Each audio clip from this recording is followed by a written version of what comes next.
Daddy issues slash imposter syndrome slash avoidant slash breakup.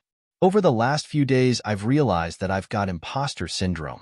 I was talking to one of my best friends, and it was a pretty vulnerable conversation we were having. And he was telling me that it's hard for him to believe others when they say he's a really good friend, or if he's really good at a certain activity that he's going. A light bulb went off in my head, and I said, that's really ironic, because I'm literally the same exact way. Over the last couple of days, I've been pondering about it and started to connect the dots, and then I talked to my therapist about it, and it all started making sense. When I was younger, I'm in my late 20s now, I used to play sports. I was really good at them too, and hockey was my main sport. From the age of 6 until about my junior year of high school, my dad was really hard on me. He wasn't abusive with me or anything serious like that, but he made sports not very fun. When he sat up and I would look over at him, he either gave me a thumbs up or a thumbs down.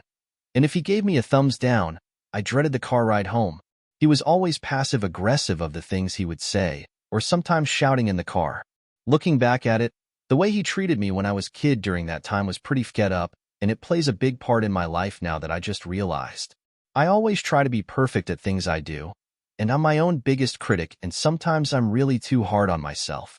This has affected the friendships and relationships that I've been in. My parents are still together, and I'm pretty close with my mom, but my dad was present, but wasn't, if that makes sense. He has zero emotional intelligence, and we never really had any kind of bond. I'm not exaggerating when I say this, but we only ever talked about sports or sometimes politics, which I hate. My last breakup that just happened, that was the first time we talked about anything other than sports or politics. And I'm near 30 LMAO. We have a good relationship now, and I haven't talked to him about this, and I'm not sure if I will, because I think he knows deep down he'd get up with me. It's just unfortunate that I never got the masculine presence or the father-to-son bonding, teaching me how to become a man, and just had to have been learning the hard way and figuring it out on my own. On the positive side, I am an emotionally intelligent guy, and my mom was a great mom growing up. She had her mistakes a few times, but everyone makes mistakes and nobody is perfect, and she truly did her best with me. How did this affect my relationships and the epiphanies that I've been having? I'll talk about my most recent breakup. I finally understand why I'm still hung up on it. She was a little bit older than me, about a 7 years gap. She was sweet for the most part, but her biggest issue is her ego. Our relationship was pretty good for the most part, and we both had our share of mistakes. The downfall started about 3 months in, when I was a little vulnerable with her. I had a little bit of credit debt, and it was genuinely nothing serious, and I didn't make a fuss about it. I just wanted to pay it off in a couple of months, so I told her that I was going to be cutting back a little bit. She was empathic for the most part, but the mistake was made when she said, I understand I was there at one point, and it was a tough time, but fortunately enough the guy I was with at the time was really well off and supported me through it. I quite literally don't understand if she knew what she said or nervously said that or what was going through her mind when she said that.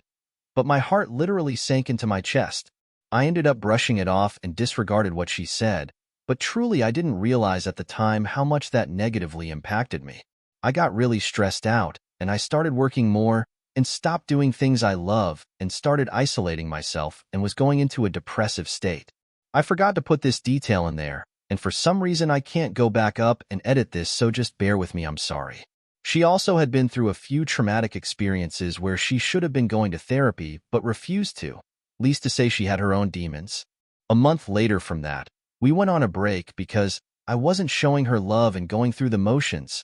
This was the first conflict we had in the relationship. Not gonna lie, it was pretty tough break.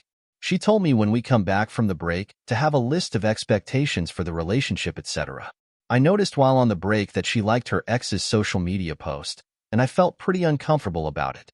Fast forward, the break is over, and we're talking, and I bring up the expectation list, and she goes, oh, I didn't make one because I was busy. My own thoughts were, but you were able to scroll through social media and like an ex's picture? It didn't sit right with me. But this took a major toll on my mental health, and we had a few more conflicts after that one, a total of 3 all combined, and broke up on the 3rd conflict. All of our conflicts weren't anything serious and could have been communicated about, but she chose to stonewall me and run to her friends and talk about the issues instead of discussing the issues with me. As an avoidant, stonewalling is quite literally one of the worst things you could to them. She would go Mia for a few days, and on the last conflict we had she went Mia for 5 days before I finally said something. When we broke up we were in NC for about 2-3 months when she reached out and it was fine. We hung out a few times and we talked a little bit. The last time we hung out we talked about the relationship etc. I asked her if she wanted to go out and get a drink one night and she accepted. The next day she asks, "Is this as friends or a date?" And I said, "A date." Then she declined because her tarot card said that we should be friends lol.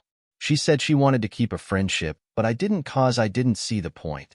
Anyways, not drag this on any longer. We had a few run-intos while being out, and she seemed into me but was being hot and cold, and then I finally ended it. We haven't talked in over a month, and I've been trying to figure out why I'm still hung up. No, it's not because I miss her and want to be with her. Truly. It's because I was chasing the not feeling good enough, and I want to prove you wrong. Yes, my daddy issues LMAO. Since I've had that epiphany, it's been getting easier to let go. I don't hate her or dislike or anything negative in that nature, and I truly hope for the best for her. Same with my father. I just call/say things the way that they are from my perspective.